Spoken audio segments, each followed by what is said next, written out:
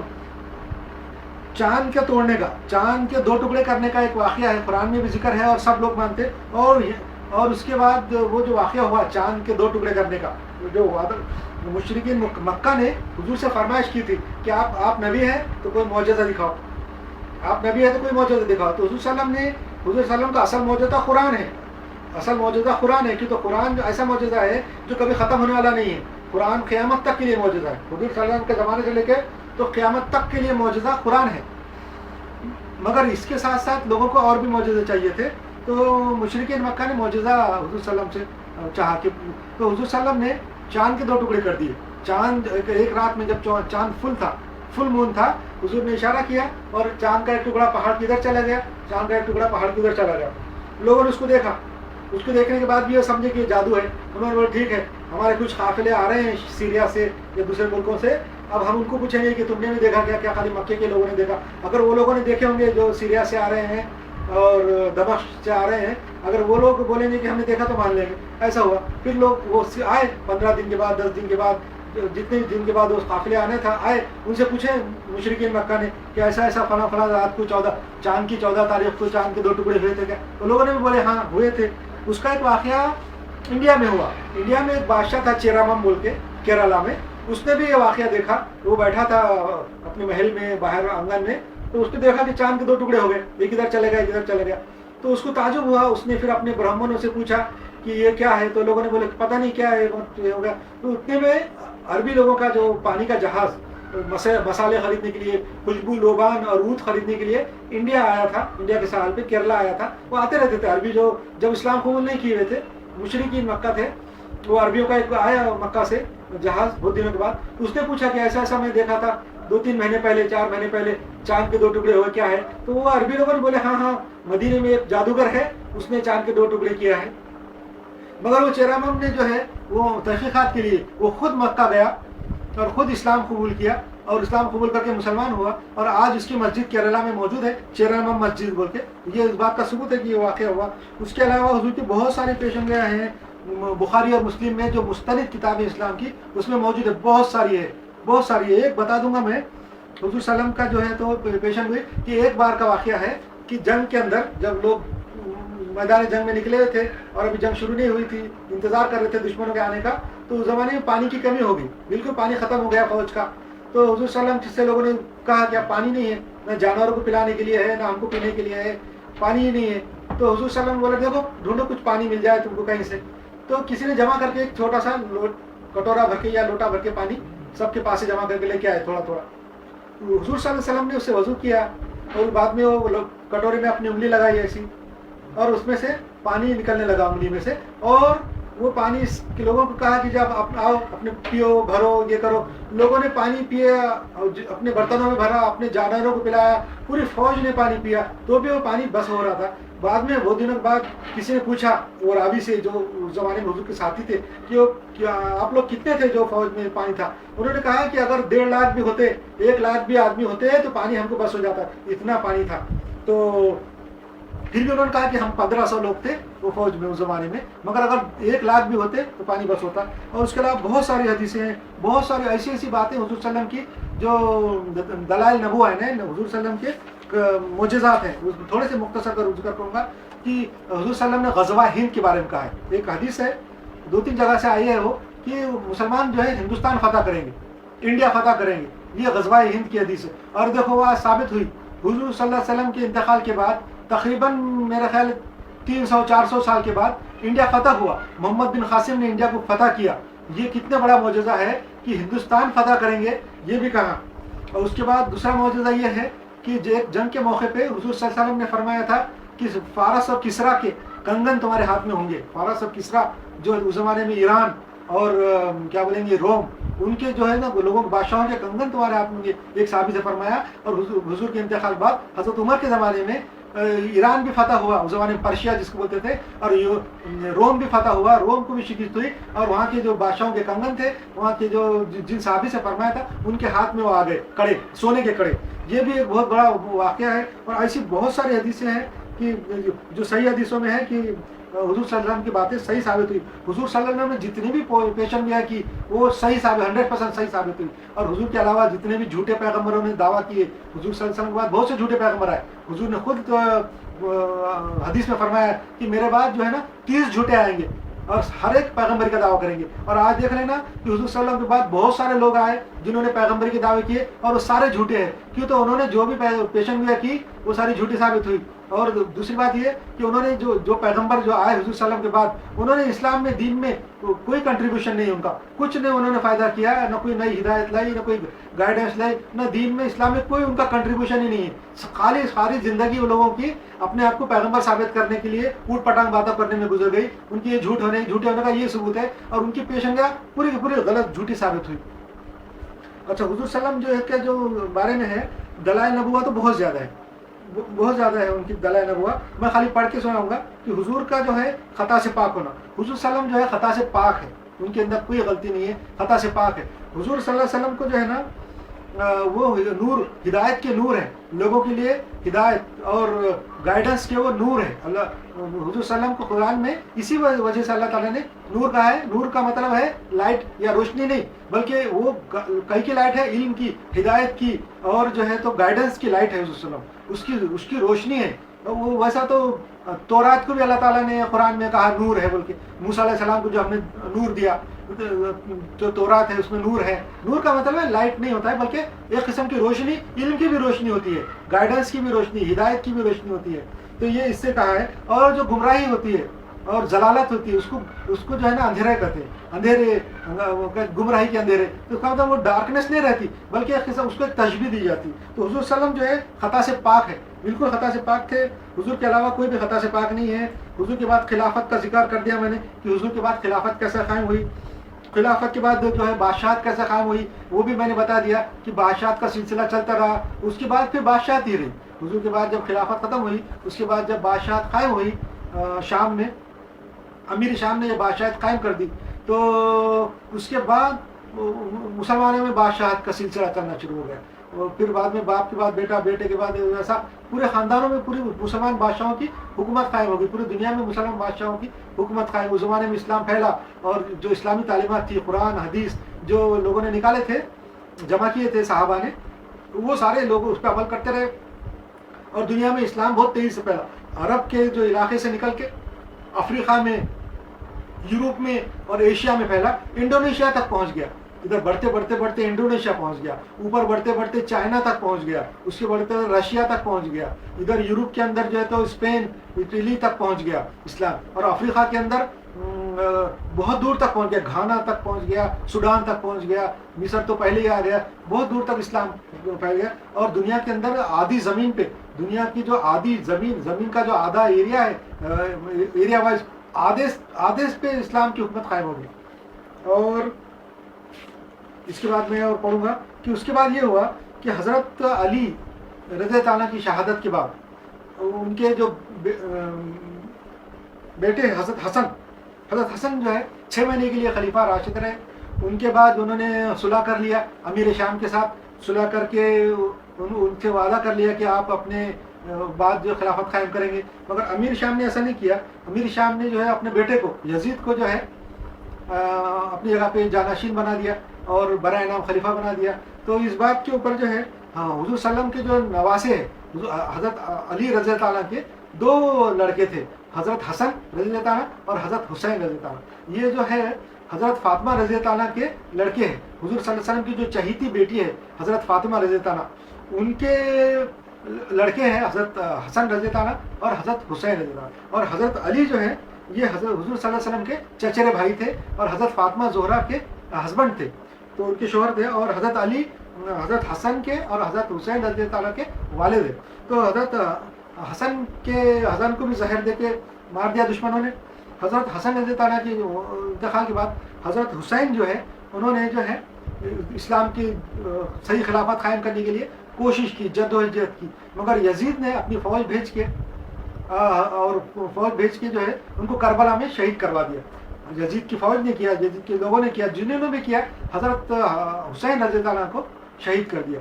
اور حضور صلی اللہ علیہ وسلم کے پاس حدیث بھی ہے، حضور صلی اللہ علیہ وسلم نے فرمایا تھا کہ یہ میرا بیٹا سید جو ہے اس کو جو ہے شہید کریں گے لوگ، کہاں کریں گے، اس کی بھی حدیث موجود ہے کہ صحیح کتابوں میں کربلا میں کریں گے.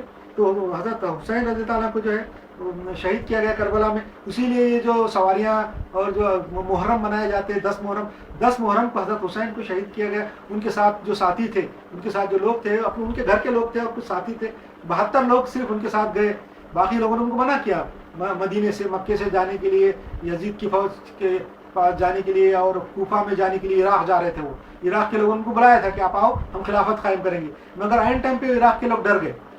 جب حضرت حسن کو انہوں نے خط لکھے، لیٹر لکھے کہ آپ یزید کی حکومت کو ہم مانتے نہیں، آپ کوفہ کو آ جاؤ اور عراق میں آ جاؤ، ہم جو ہے صحیح اسلامی حکومت اور صحیح خلافت قائم کریں گے، آپ آ جاؤ وہاں پہ. کیونکہ کوفہ وہ جگہ تھی جہاں حضرت علی رضی اللہ عنہ کی خلافت کا کیپٹل تھا. انہوں نے جو مکہ مدینہ سے کیپٹل ہٹا کے کوفہ کو اپنا کیپٹل بنا دیا تھا خلافت راشدہ کا.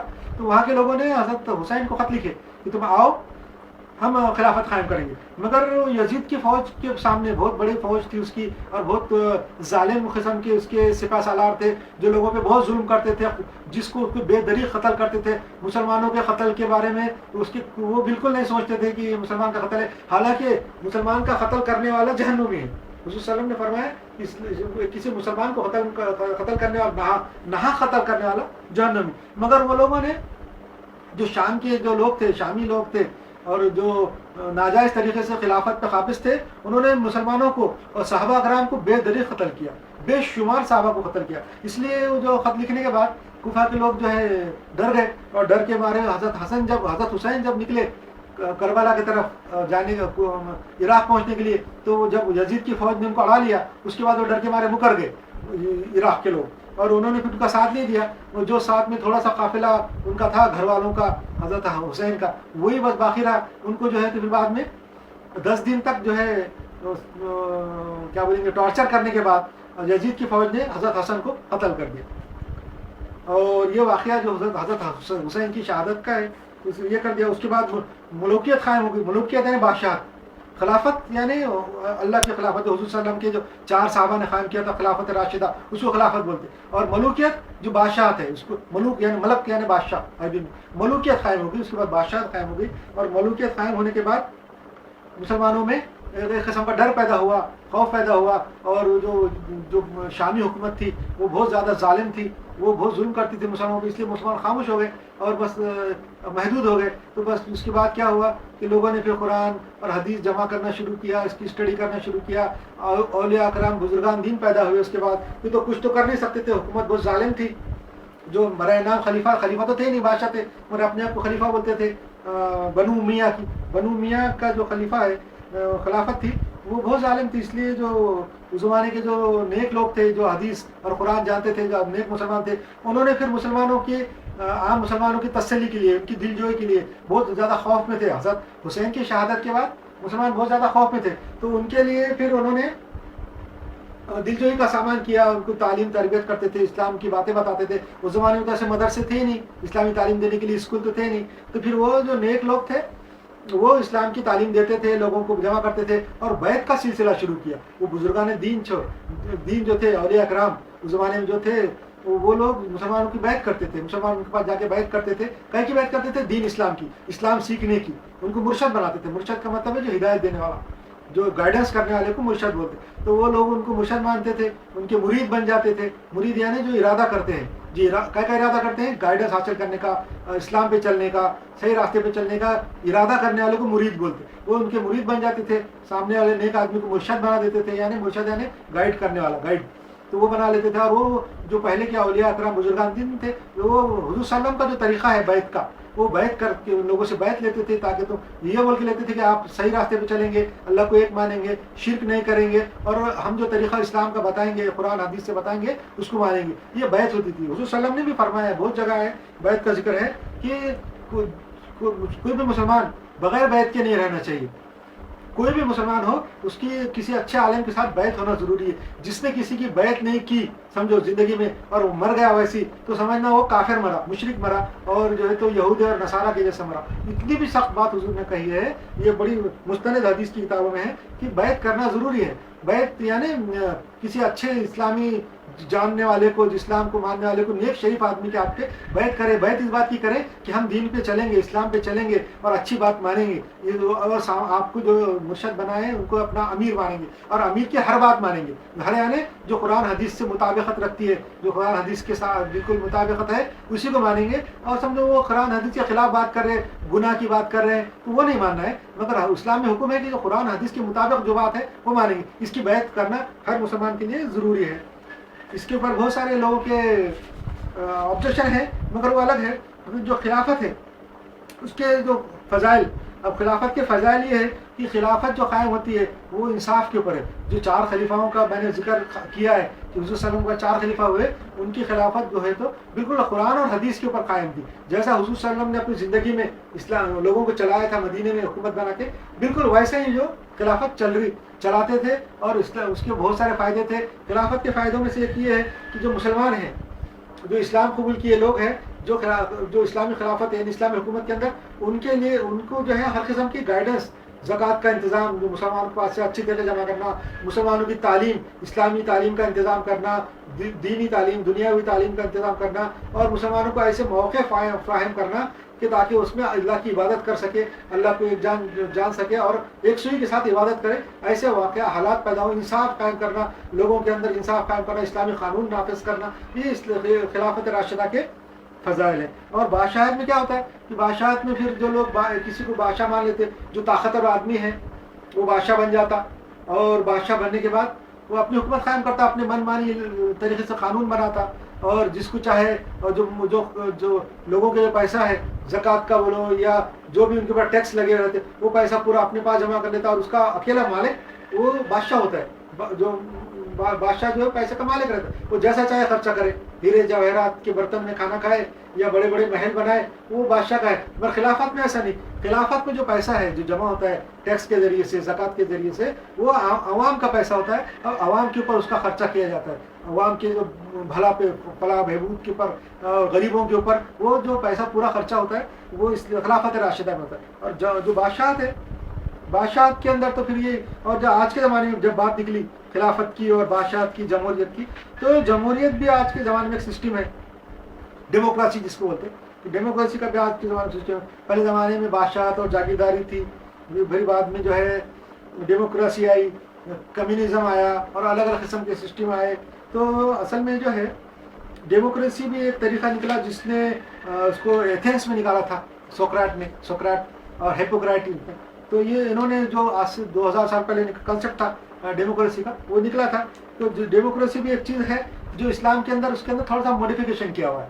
ایسا نہیں کہ 100% ڈیموکریسی کو اسلام میں مانا ہے، اسلام نے اس میں تھوڑا سا موڈیفیکیشن کیا کہ تو جو چیز جو ہے ڈیموکریسی جو ہے، اگر سب لوگ بولتے ہیں کہ نیچرل ہے، ڈیموکریسی ایک نیچرل طریقہ ہے، بادشاہت ہے یا دوسرے قسم کے نظام ہے جو ظلم والے ہیں، وہ نیچرل نہیں ہے۔ ڈیموکریسی نیچرل، ٹھیک ہے، ڈیموکریسی نیچرل ہے، اور اسلام نے اس کو مانا ہے، اور اسلام اس کو استعمال کرتا ہے، وہ تھوڑا سا موڈیفیکیشن اس کے اندر کرتا ہے۔ اور اس کا مثال ایسی ہے کہ جو ڈیموکریسی ہے اس کے اندر تھوڑی سی اسلام نے موڈیفیکیشن کی ہوئی ہے۔